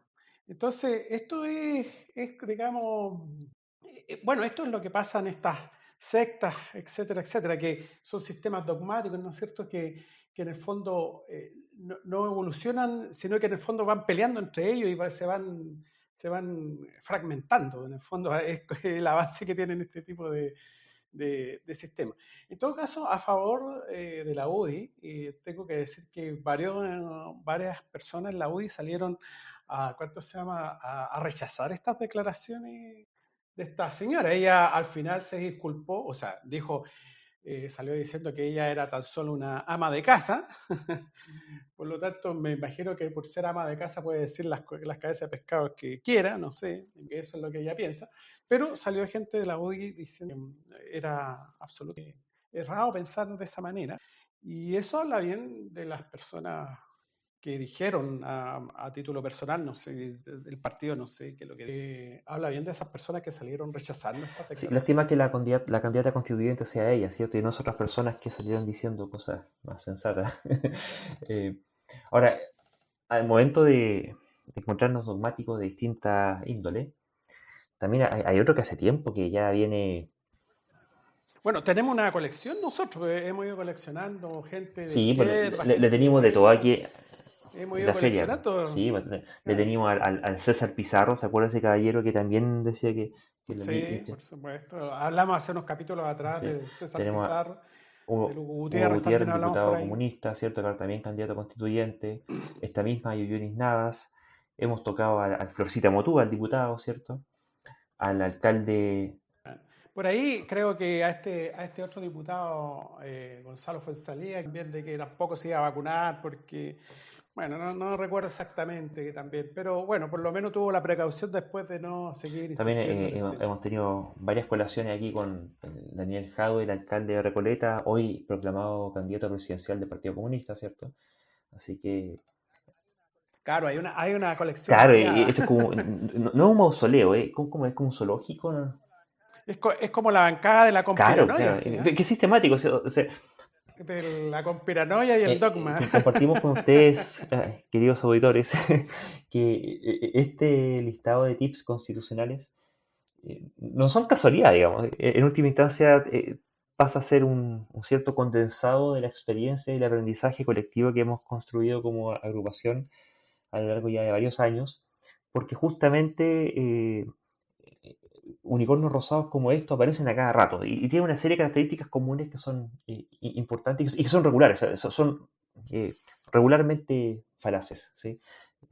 Interesante. Uno podría pensar que innovaron, o sea, innovan respecto del contenido propio. O sea, algunos creen que puedes tú creer que la vacuna te va a volver gay al mismo tiempo que crees en Yahvé. O puedes creer que la vacuna de coronavirus te va a creer gay al mismo tiempo que crees en Alá. y ambos se quieren matar entre ellos, ¿cierto? Eh, pero da lo mismo, en última instancia las formas fallidas de pensamiento son bastante universales. Y otro que desde hace mucho tiempo que ya viene dando, ¿cómo podríamos decir? Dando la chaucha, este señor Axel Kaiser, ¿cierto? Es un abogado que habla mucho de economía y más bien diríamos de ideología, que es el director ejecutivo de la Fundación para el Progreso, que es un austro-libertario, ¿cierto? Representante acá en Chile del, ¿cómo es la cosa? Esta cuestión del... Del que- austrolibertarismo que- que- internacional, así que- como en los 60 teníamos al marxismo internacional, ahora tenemos el claro, austrolibertarismo internacional, güey. Tenemos representantes del a monje través del mundo peregrino, de toda esto, esa ¿no? cuestión de... Claro, y este tipo, como bueno, todo lo que diga, lo que aparezca el Estado es caca. Eh, Ahora como el Estado ha promovido las cuarentenas en ciertas oportunidades en el país a propósito de la pandemia, entonces las cuarentenas son malas. ¿Y por qué? Bueno, seguramente, ya la verdad es que ni me preocupo en leerlo, pero segura que porque atenta contra la libertad y la eficiencia y qué sé yo. Entonces, ¿qué ocurrió? Que hubo un conjunto de científicos alemanes que le enviaron una carta a la canciller alemana, Angela Merkel, dando una serie de advertencias y avisos respecto de cómo seguir enfrentando la pandemia y las nuevas variantes y qué sé yo. Y entre todas las cosas que mencionaban, hacían notar que los toques de queda, que son estas cosas que ocurren en las noches donde la gente se le prohíbe salir, eran poco eficaces en contra de la pandemia, ¿ya? Por diversos motivos que no vienen al caso. Yo tiendo a estar de acuerdo con ello. Eh, pero que este señor Axel Kaiser, dentro de una columna que él escribe semanalmente para el diario financiero, un diario que también ahí está con todo el grupo económico, qué sé yo, salió escribiendo una columna en la cual, refiriendo a esta carta y utilizando la carta como fundamento, esgrime que, y vuelve a agregarle agua a su molino, que estos científicos están demostrando lo malo que son las cuarentenas. ¿Ya? Y el problema es que la carta se refería a los toques de queda, no a las cuarentenas. ¿Ya? Y él salía cacareando que las cuarentenas son malas y aquí estos científicos, eh, miren cómo se lo advierten a Merkel y nosotros no le hacemos caso. A lo que salió el académico Ricardo Báez Ayares, un experto profesor mío en temas de algoritmos, de datos y de web y procesamientos masivos de cuestiones, de aprendizaje automático, machine learning y todo. Bueno, él junto con otros más, el Eduardo Navas y varias gente más que han estado del mundo de los datos haciendo aportes en lo que al análisis y que han sido los que han revelado grandes entuertos que han tenido los gobernantes y en Chile en particular, tanto la forma en cómo se presentan, cómo se calculan y cómo en última instancia finalmente se manipula todo el tema de la pandemia. Así que ha sido un aporte tremendo. Y ocurre que él habla alemán, así que leyó la carta. Y, y bueno, tomó la columna de Axel Kaiser con los tarjados correspondientes, porque hace notar cuáles eran ya derechamente las afirmaciones falsas, ¿ya? Porque Axel Kaiser habla de cómo las cuarentenas no sirven en circunstancias de que es una mala traducción porque la, la carta originalmente decía toque de queda, no cuarentena. Así también salía Axel Kaiser defendiendo cómo las vacaciones no tenían gran efecto en lo que ha sido la propagación de la pandemia. Por una parte, habría que ver los números chilenos y darse cuenta que la verdad es que parece que sí, pero además que él cita la carta como que en esta carta echaban por tierra la tesis de las vacaciones, en circunstancias de que, como hace notar Ricardo Besayates, en la carta no decía nada absolutamente respecto de vacación alguna. Entonces, además es un conejo sacado un sombrero, y que más encima es un conejo falso, ¿sí? Y nuevamente cacarea con que si acaso eh, iremos a aprender algo de todo esto en Chile ante el evidente fracaso de las cuarentenas, en circunstancias de que los datos de lo que fue el manejo de esta gran oleada fuerte que tuvimos en Chile en junio-julio, sí fue severamente disminuido el contagio gracias a las cuarentenas. Así que aquí lo que tenemos es nuevamente a un ariete ideológico cacareando cuestiones que en la medida que se haya eco político y que eventualmente haya gente que le haga caso a este tipo de cuestiones, pudieran atentar en contra de la salud pública. No sé qué piensan ustedes respecto a esto. Em, la verdad es que voy a mencionar algo y después voy a refutarlo, pero entre comillas. Eh, hay un principio que no digamos que es lógico, pero un principio como racional entre medio humorístico y medio en serio, que se llama la navaja de Hanlon. Y así un señor Hanlon alguna vez propuso, o por lo menos es la forma más conocida del aforismo, que dice que no hay que culpar a la malicia lo que se puede interpretar como simple incompetencia. Eso es generalmente respecto a cuando algo malo nos pasa y que siempre uno puede pensar, oh, esto lo hicieron a propósito en contra mía, cuando a veces sencillamente puede ser un error o la incompetencia de la persona que nos afectó. Entonces, ahora la pregunta es si es que en este caso Axel Kaiser puede caer en esta categoría, digamos. Fue víctima, digamos, de Halon, digamos, y la verdad es que aquí cae la paradoja que no sé cuál es las dos cosas más malas, digamos. Porque si es que Axel Kaiser no fue suficientemente competente para leer una carta que él quería citar como evidencia del alemán y no pasarlo siquiera por el traductor de Google, digamos, o algo más o menos serio, claramente muestra que es muy incompetente, entonces está citando evidencia y cosas que sencillamente no es capaz de, ni siquiera de traducir. Pero si es que él quisiera defenderse diciendo, no, es que yo en realidad estudié alemán o yo no soy tan incompetente como para no saber leer, digamos. Entonces, si es que ese es el caso, entonces ahora en realidad no es un tema de incompetencia, es un tema directamente de malicia porque está mintiendo. Está flagrantemente mintiendo, dando ciertos puntos como válidos o a favor de su postura cuando él entonces sabiendo y pudiendo leerlo sabe que no son así. Así que en fondo yo creo que ninguno de los dos casos lo deja muy bien, digamos. Todavía queda la posibilidad de que sencillamente haya sido error, Mira, pero me parece que al no sé respecto, si se al puede justificar por ese respecto, lado. la cuestión siguió, ¿ya?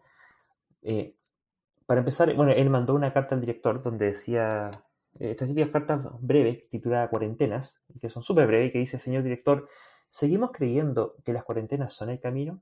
Nada más, ¿ya? Y por supuesto, este tipo de diarios que están hechos para hacer eco de ese tipo de ideología, lo cacarean. Y él lo tuiteó, ¿ya? Y por supuesto, Internet tiene buena memoria.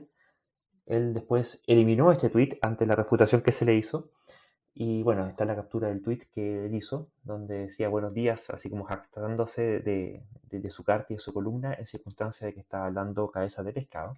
Pero lo interesante es que esto continúa un poco, porque el académico Ricardo Baeza Yates contactó al diario financiero consultándoles qué opinaban ellos de lo que Ricardo Baeza Yates denuncia como una manipulación, porque esto por lo menos, yo creo que sí podemos conceder que esta es una columna desinformadora, en el sentido de que hace afirmaciones falsas e infundadas, ¿cierto? Resulta que el diario financiero le contestó y le contestaron que Axel Kaiser ya había enviado una corrección en la cual insiste en las cuarentenas y lo de las vacaciones, y que al parecer él podría haber confundido estas dos palabras en alemán, ¿ya? La opinión de Ricardo Baeza Yates es que Axel Kaiser se estaría burlando tanto del diario financiero como de sus lectores. Y, porque, ¿qué es lo que dice la precisión?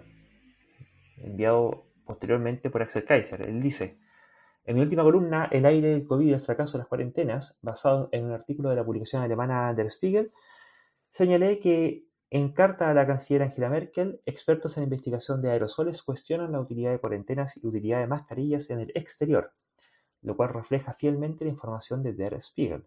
Sin embargo, el artículo comentado en mi columna no señala que las vacaciones, Ferien en alemán, no producen grandes focos de contagios, sino que los espacios al aire libre, Freien, no los producen. Sobre las vacaciones, la nota de Der Spiegel no se pronuncia. ¿Okay? Entonces, él hizo la precisión sobre las vacaciones, pero a pesar de que se le hizo ver su error respecto de la afirmación que él realiza respecto de las cuarentenas en circunstancias de que la carta habla de toques de queda, él no hizo la precisión en lo referente a las cuarentenas. Esto habiéndoselo ya refutado públicamente. Entonces, yo creo que la navaja de Hanlon, estimado Daniel, si bien tiendo a compartirla, en este caso se quedó sin filo. Fíjate tú, o sea, lo que pasa es que el tema ideológico, dogmático, es más, es más fuerte que la evidencia propia, o sea, a ese nivel. O sea, el tipo está tan preocupado de defender una posición dogmática, ¿ah? Tan preocupado que va a hacer miles de argucias y argumentaciones que va a encontrar. Y eso es lo que yo la semana, no sé, pasada o antepasada, no recuerdo, comenté con respecto a Hugo Gutiérrez. Pues, es gente que es víctima, digamos, de esta mentalidad, como le llamo yo, la mentalidad del abogado. O sea, que tú te posicionas en una parte y defiendes esa parte, no importando si es verdadera, si es falsa, lo que sea. Pero tú tomas toda la argumentación que favorezca tu punto de vista y la tomas así como si fueran las tablas de la ley ahí del Sinaí, y todo lo que de alguna manera echa abajo esa cuestión, lo tratas de eliminar, de extirpar, etcétera. O sea, es una posición dogmática, ideológica, que ya el tipo es víctima de eso. Entonces ya no hay vuelta que Bueno, darle. y no es casualidad quizás que sea abogado, justamente, a propósito de la mentalidad de abogado, ¿no? De defender la causa a rajatabla a como de lugar. Y bueno, ¿Mm? Por eso a los auditores les tenemos que decir de que las cosas no porque tengan argumento, no porque sean argumentos, son lógicas o son razonables, ¿no? Son cosas diferentes. Hay que considerar que existen argumentos y argumentos malos. Así que en fondo, Sí, o sea, bueno, sí, pero por eso te digo, o sea, que hay gente que es cuanto se llama, que tiene el carisma, que tiene el argumento y te vende, no sé, le vende nieve a los esquimales, por así decirlo, digamos. ¿Ya? Entonces, eso es lo que hay que tener pensamiento crítico, o sea, tomar las cosas, digamos, ¿será verdad? Siempre esa es la pregunta. y ojo una cosa también, que dentro de los argumentos están los argumentos falaces. Y una cosa interesante de los argumentos falaces es que dentro de como la especie como de darwinismo de los argumentos, digamos, de los argumentos que son a lo mejor buenos pero difíciles de entender, a veces pueden perderse, mientras que los que son malos pero convincentes tienden a sobrevivir y a rehusarse. Y los argumentos falaces tienen justamente la maldita característica que son muy convincentes, suelen como resonar a la gente y la gente tiende como a aceptarlo y darlos por cierto cuando después de un análisis más profundo uno podría darse cuenta que no permiten realmente salvatar la conclusión a la que quieren llegar. Así que en el fondo, justamente, que alguien diga, no, que mi argumento, yo tengo un argumento, presenté mi argumento, que algo sea un argumento por sí mismo no es garantía de nada. Hay que mirar mucho más allá de los argumentos y ver Y realmente la ahí, calidad del además, si argumento. esos argumentos son basados en estadística, es que hay que ponerle doble ojo, porque con las estadísticas se pueden torturar hasta que confiesen lo que uno quiera, ¿cierto? Y eso fue lo que habría estado pasando. Mario, tú nos ibas a contar de qué es lo que ha pasado con la tasa de vacunación, la primera y segunda dosis de coronavirus en Chile, y qué es lo que pasó con el ministro París. Ya. Bueno, este señor, que es nuestro ministro de Salud, nos presentó unos gráficos de cómo va la vacunación en Chile, ¿no? Eh, bueno, la noticia hasta ahora ha sido de que la vacunación ha ido disminuyendo porque hay menos gente interesada en irse a vacunar. Ahora, ¿por qué? Bueno, hay varias tesis al respecto. Yo tengo la mía, podríamos discutirla, pero el tema es que la gente se está vacunando menos o a menor velocidad. Entonces, este señor nos presentó en una de estas conferencias de prensa que diariamente va haciendo, y nos presenta un gráfico donde él nos dice, no, en realidad esto no ha disminuido, sino que se ha mantenido. Y el gráfico claramente salía que se había mantenido. El problema es que nos presenta un gráfico, como tú decías, Uno puede, gráfico, no sé, siempre uno puede torturar esta cuestión y nos presenta un gráfico logarítmico. Claro, o sea, nos está presentando algo, no es incorrecto, pero sí tiene un claro sesgo, digamos, cuando en realidad debió haberlos presentado de forma lineal, normal, y ahí nos hubiésemos dado cuenta de que en realidad la vacunación ha ido. Sí, sí, mira, respecto a este caso que fue bastante patético, porque durante mucho rato le estuvieron diciendo que la tasa de vacunación ha bajado, que la tasa de vacunación ha bajado, los alcaldes o distintos centros de vacunación, la gente estaba reclamando que si bien la gente que estaba recibiendo la segunda dosis sí estaba pudiendo recibir bien la segunda dosis, dado que ya tuvo la primera anteriormente, en cambio la gente que venía a recibir la primera dosis estaba teniendo severos problemas porque en muchas partes estaban quedándose sin stock. Y se lo dijeron. Es como funciona este gobierno, ¿cierto? Ya por todos los medios, en todas las comunas. Y este señor que su pega, él no es abogado, pero funciona como abogado, ¿cierto? Su trabajo es defender lo que está haciendo. Decía, no, esta acusación se repite sin base científica, eso es lo que él decía. Y pasaba la semana, ¿cierto? Y fue entonces que salió con este gráfico, un gráfico que se ve planito, lo cual interpretado linealmente vendría a significar que la tasa de vacunación se ha mantenido constante. Y ahí es cuando sale con que en realidad el gráfico era logarítmico. Ya, entonces ahí ya nuevamente creo que la naranja de Handlon no me queda claro si se cumple, ¿ya? Porque te lo vienen diciendo hace rato. Entonces no puede ser que hayas tenido todo ese tiempo para revisar y con lo que sales, la cuestión que aquí todos los gráficos que muestran son en general lineales, pero este gráfico lo ponen logarítmico. ¿Por qué? Porque ahí la disminución, como el gráfico logarítmico lo que demuestra son variaciones en los órdenes de magnitud, ¿cierto? Se ve eh, chatito. Y se lo hacen ver, y claro, en realidad si que se hubiera mostrado el gráfico lineal, se veía claramente una disminución, no sé, del 30-40% de la tasa de vacunación, lo cual es bastante. Y, y para peor después, ¿cuál fue la excusa que salió dando, ¿cierto? Diciendo que no le quedó otra que reconocer el error, ¿cierto? Que le había mostrado un gráfico logarítmico en vez de un gráfico matemático. Fue la palabra que utilizó, un gráfico matemático. No, Peor la claro, son excusa estas excusas todavía. logarítmicas que inventan los políticos, que quizás, bueno, a lo que debería haber dicho es que era un gráfico lineal el que tendría que haber presentado, ¿cierto? Era No logarítmico, no matemático, matemático, pura ¿cachai? madre. Pero a mí me parece en realidad una excusa pésima, no solamente por el fondo lo malo del chiste. Y claro, uno puede decir, pues el ministro de Salud, en este caso un médico. Los médicos me imagino que tienen que tener conocimientos de matemáticas razonables como cualquier persona educada, Me imagino yo pero que claro, tendrán un logaritmo y álgebra, esas una cosas, tal matemática. vez son esas cosas medias, Sí, tal eso vez es se de puede decir enseñanza matemáticas media. avanzadas, que sé yo, tal vez que poca gente comprende. Eh, pero aquí estamos hablando de un ministro de Recuerdo Estado estos que en el gráficos fondo de ante la respuesta a acusación, frecuencia. claro, o sea, hay casos donde efectivamente tiene que usar ese tipo de gráficos, pero aquí estamos hablando de un ministro de Estado que en el fondo Claro.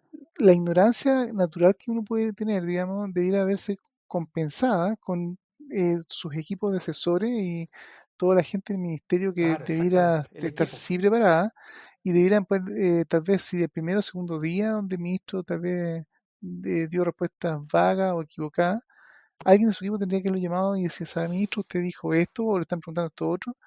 Y la verdad es que, mire, los datos están mostrando estos números, efectivamente hay una baja, ¿qué podemos hacer? Pero claro, durante días y semanas este caballero se pone en esta como actitud beligerante donde cualquier crítica que se haga a los procesos que están haciendo de vacunación, de trazabilidad, todo, se los toman como una afrenta personal y en vez de tal vez escuchar las preguntas que están mostrando un fenómeno que puede estarse dando, y en vez de investigarlo o buscar con su equipo si hay o no algo detrás, empiezan con lo que son prácticamente defensas corporativas, malas, falaces y ridículas. Entonces, en vez de ser parte de una solución, que efectivamente ahora los datos ya son evidentes que muestran una baja, en vez de hacer algo por mejorarlo, ahora sencillamente dice, ah, bueno, me equivoqué de gráfico.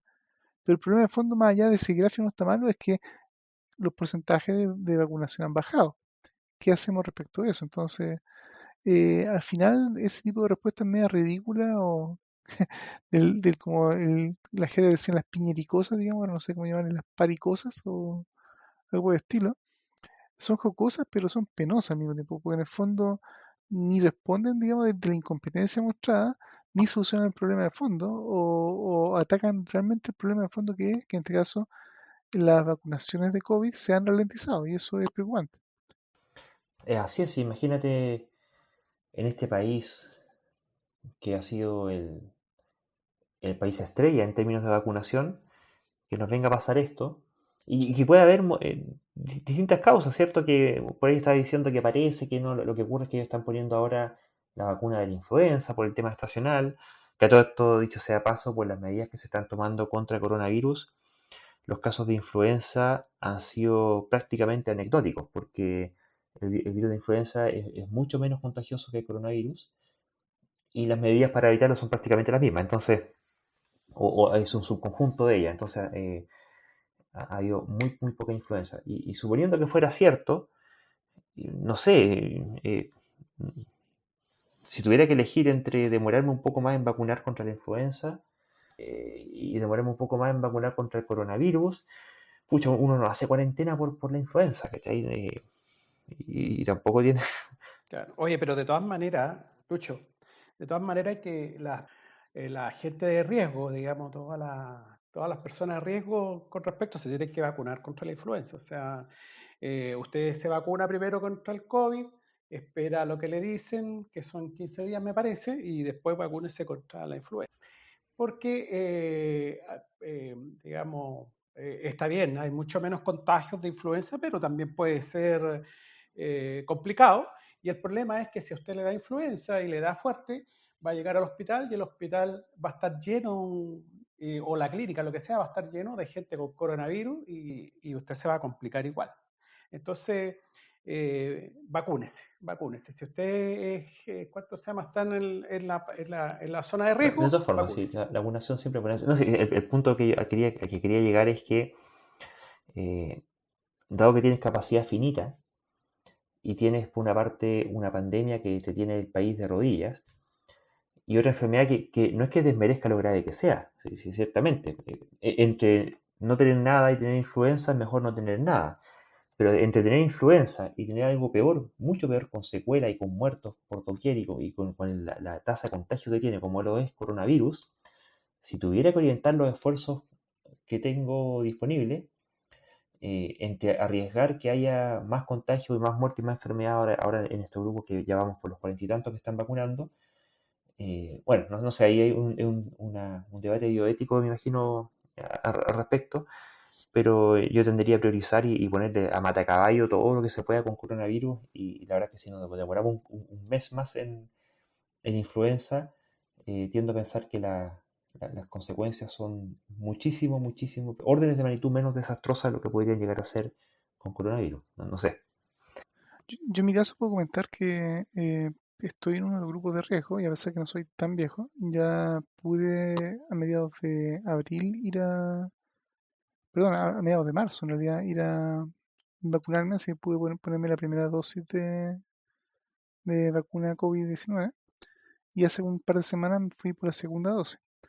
Y lo que yo pude ver, digamos, el día que fui a la primera dosis, yo me acerqué eh, al vacunatorio, digamos, aquí de mi comuna donde resido, y había colas de gente, pero colas así enormes. O sea, tuve que esperar mucho rato y ahí se veía mucha gente.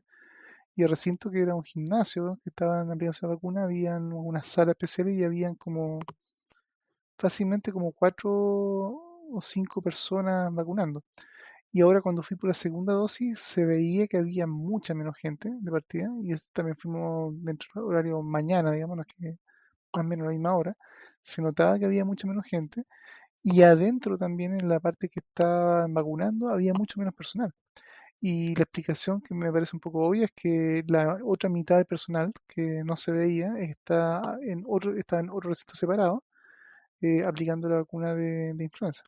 Y ahí hay un problema que lamentablemente yo creo, a pesar que Chile igual yo diría líder en cuanto a su capacidad de mover los recursos de funcionarios y médicos para hacer una campaña de vacunación y vacunar a miles de personas, pero igual es un recurso finito. Entonces, lamentablemente, hay el tema de prioridades también. Cuántos recursos o personas o equipos médicos los dedicas para COVID y cuánto a influenza, en este caso, lamentablemente, es un juego de suma cero. Así que ahí es un tema complicado. O sea, ahora, eh, ¿cuánto debiera ser justamente ese ajuste fino, si 50-50 o qué sé yo? Es una pregunta que me imagino que los expertos tienen que responder, pero efectivamente el riesgo de COVID versus el riesgo de mortalidad de influenza no es 50-50 en cuanto a, prefiero que sean como equivalentes. Y otra cosa que me parece un poco triste, que en el fondo pareciera ser que la gente joven, o algunas hipótesis que están dándose vuelta, o la gente más joven, digamos, porque inicialmente la gente que estaba sobre 90, 80 o 70, aparentemente fueron en masa o fueron realmente muy responsables en ir a vacunarse. Pero en la medida que ya las edades de vacunación han ido bajando, 50, ahora 40, están en estas semanas creo, la cantidad de gente de su grupo etario, a pesar que son mucha más gente la que hay en ese grupo de edad, han ido a vacunarse menos. Y ahí la pregunta es ¿por qué? Puede ser por desinterés, puede ser porque son más reacios o están más confiados o qué sé yo. Inclusive tal vez puede ser el hecho que muchos de ellos tienen que trabajar, entonces en el fondo no es tan simple como decir, ya voy a ir mañana a la mañana sí o sí porque me toca, porque tengo que trabajar, tengo alguna otra responsabilidad.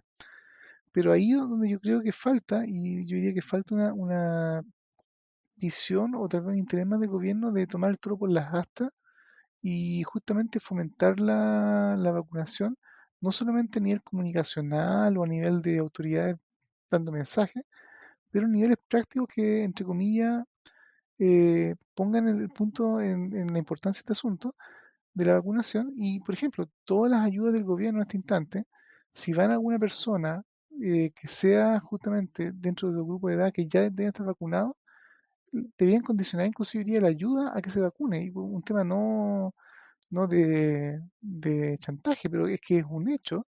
Si una persona está requiriendo ayuda del Estado y el Estado está proporcionando una vacuna que ayuda a la persona a proteger su salud y a proteger a todos los ciudadanos alrededor de ella, si tú quieres entonces ayudar al Estado, tienes que cooperar con el Estado también en vacunarte, como mínimo, yo diría. Y cosas como esa veo que brillan por su ausencia. Entonces, a la larga, justamente, la vacuna puede ser más o menos voluntaria, pero resulta que si queda sencillamente al arbitrio de la gente que tal vez sí voy, tal vez no voy, a la larga estamos teniendo impacto en toda la población y poniendo en riesgo a toda nuestra población. Más aún por el tema de que justamente la gente más joven, que está cada vez con un grupo etario entrando a este rango vacunable, tiene menos interés, pero resulta que las nuevas variantes aparentemente están siendo mucho más agresivas justamente con ese grupo. Entonces es un triple peligro. No es un Bueno, doble, es eso un sería como triple la peligro. política no jab, no pay que tenían en Australia, ¿cierto? Y que iba justamente por esa línea. O sea, si usted no tiene a sus hijos con las vacunas, el calendario de vacunas al día, necesariamente se suspenden los beneficios sociales. Y ahí muchos antivacunas se les pasó lo antivacunas. Y la única forma, efectivamente. O si no, bueno, termina pasando lo que está pasando en India, ¿o no, Mario? Bueno, en India es terrible lo que está pasando en estos momentos. Digamos, la cantidad de casos es enorme. Eh, la cantidad de muertes también que está generando, diarias, me parece. Entonces, es súper complicado, tanto así de que, bueno, están dando este récord de contagio y muerte. Hay varios países que están anunciando ayuda, ¿ah? Ayuda externa, básicamente Estados Unidos y Alemania. De hecho, eh, están tratando de mandar cosas básicas para tratar, digámoslo.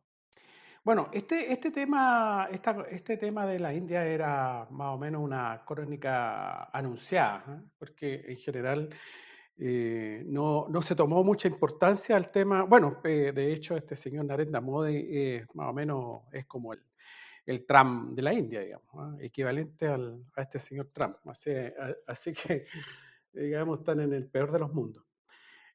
Bueno, pero de todas maneras esto viene desde hace mucho tiempo, ya que la India, al igual que China, son países extraordinariamente supersticiosos.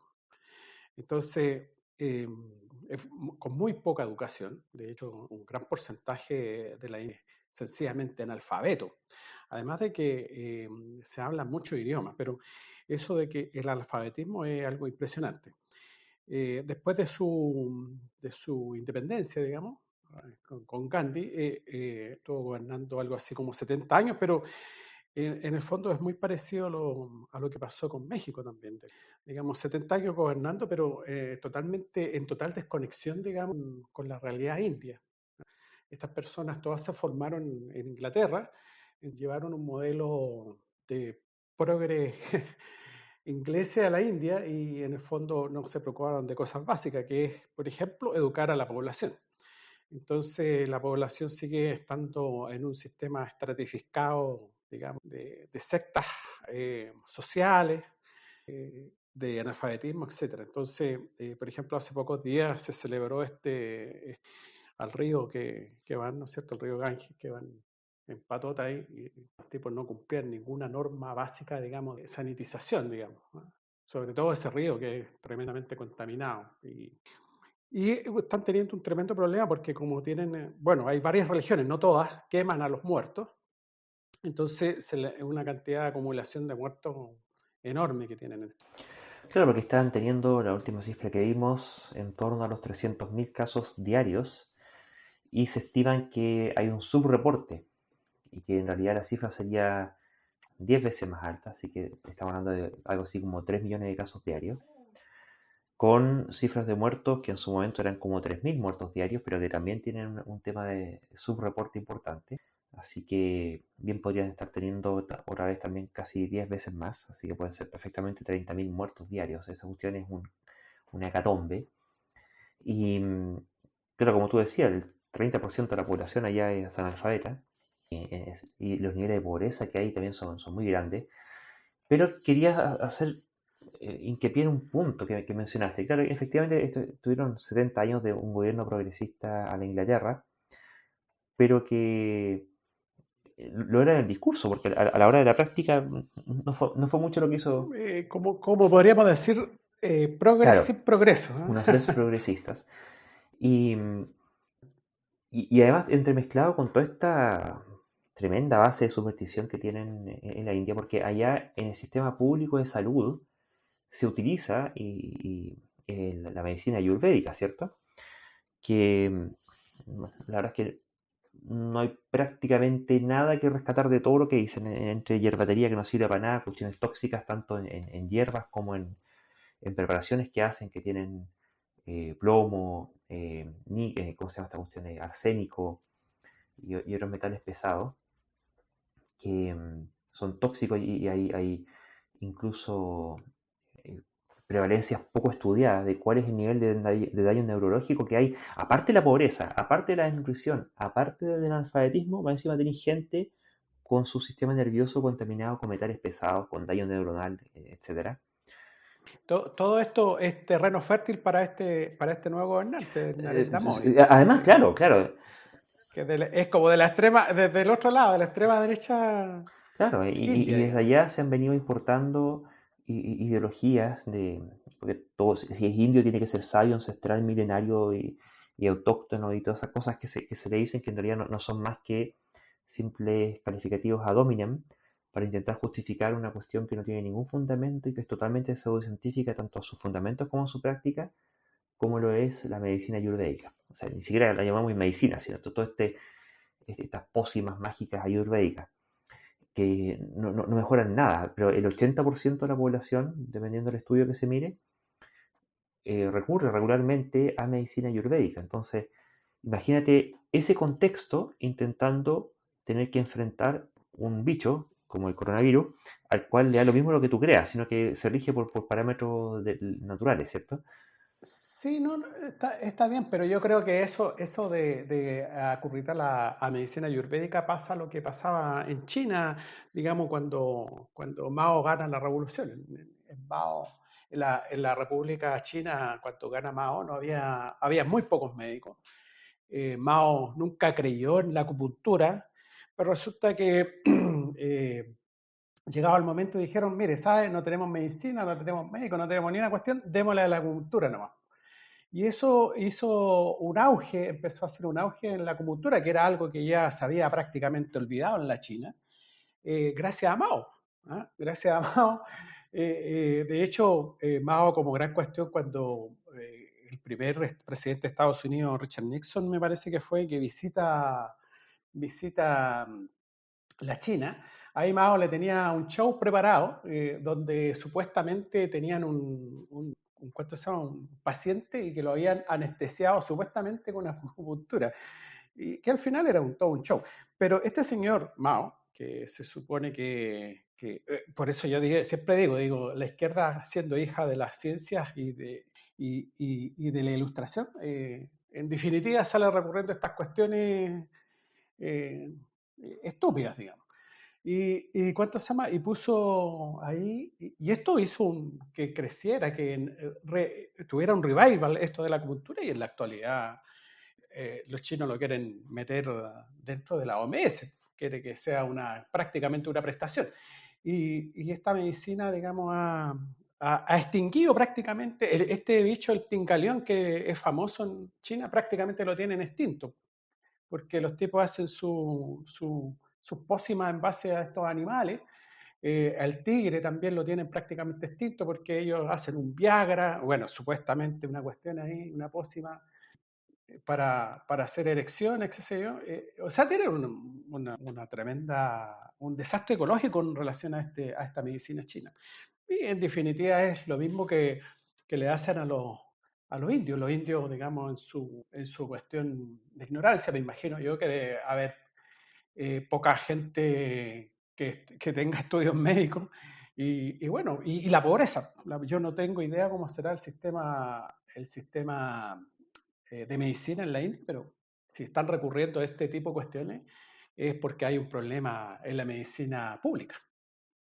Y yo creo que no hay que desmerecer el hecho de que, así como comentamos también el caso de Brasil, que es un caso cercano a nosotros geográficamente en Sudamérica, el hecho de que estén habiendo millones de casos en la India, o miles de casos, no estoy seguro del número exacto ahora cuánto hay activos, pero tenemos que recordar que cuanto más el virus se multiplica y infecta a más seres humanos, las probabilidades de que ocurran mutaciones y mutaciones que pueden ser más virulentas, más contagiosas o lo que sea, aumenta. Y en este caso, aparentemente se está sospechando de que puede haber alguna mutación de la India, me parece que sea una variante india, que mejor explique justamente por qué se está propagando con mayor velocidad. Y si La es que no ha mutación ocurrido, doble, ¿no? sí, había creo que están haciendo un cierto rastreo en todo caso, pero el punto es que a la larga, la ayuda internacional para intentar ayudar a la situación de la India, a la larga nos ayuda a todos, que también es un poco lo que pasa en Brasil. La lucha contra el coronavirus no es una lucha de países solamente individuales, porque en el fondo, por ejemplo, hay algunos países que son afortunados, me parece, o sea, y han sido afortunados por ser casi insulares, y son literalmente casi insulares, cuando Nueva Zelanda y Australia, digo casi insulares porque Australia encima es un continente, no es una simple isla, pero están aislados del mundo, ¿no? Están de su continente que está literalmente aislado del resto del planeta. Nueva Zelanda también es una India, una isla, perdón. Y ellos tuvieron la firmeza y tal vez la valentía de aplicar celosamente cuarentena desde el principio. Así que, oh sorpresa, funcionaron mejor de lo que mencionaba el señor Kaiser se imaginaba.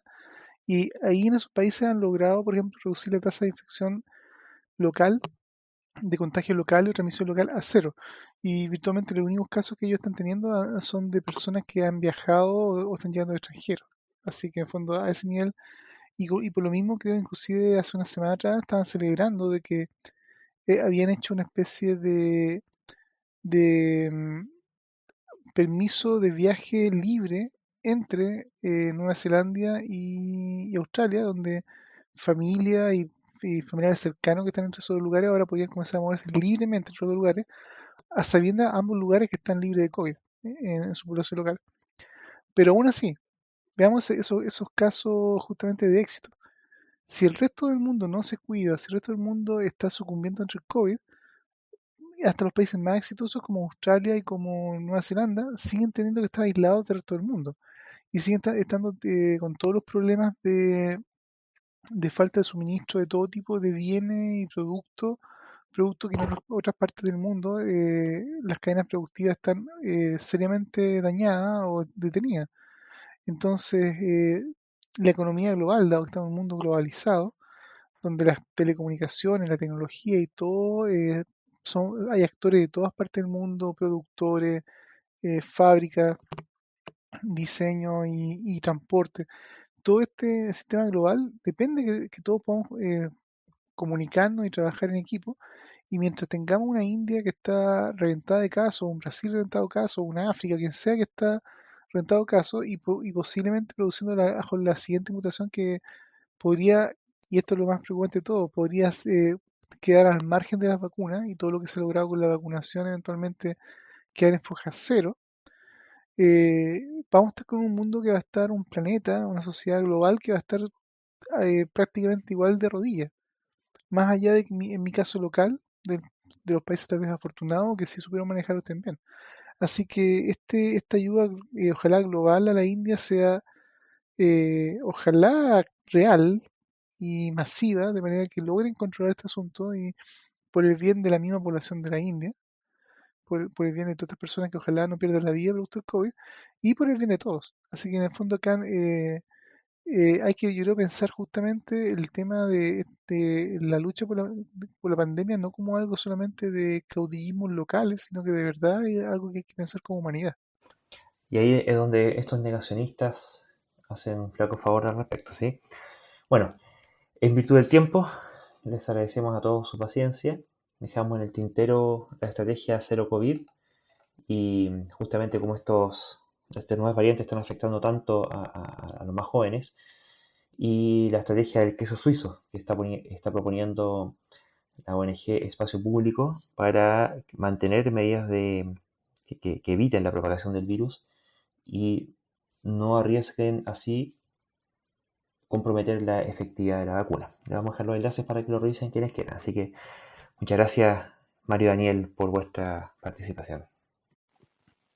Bueno, un placer participar nuevamente y para nuestros auditores, de verdad, verdad, encarecidamente, bueno, investiguen, cuestionen todo, pero quédense con la mejor evidencia y lo que hoy, la mejor evidencia que hay científica es que las vacunas funcionan, no son 100% efectivas o hay todo un tipo de discusiones, pero definitivamente la vacuna es mejor que nada y cualquier vacuna es mejor que sufrir de COVID, así que por favor concurran a los centros de vacunación y de verdad háganlo lo antes que puedan, digamos, porque en el fondo están posiblemente salvando su vida y lo que los rodea.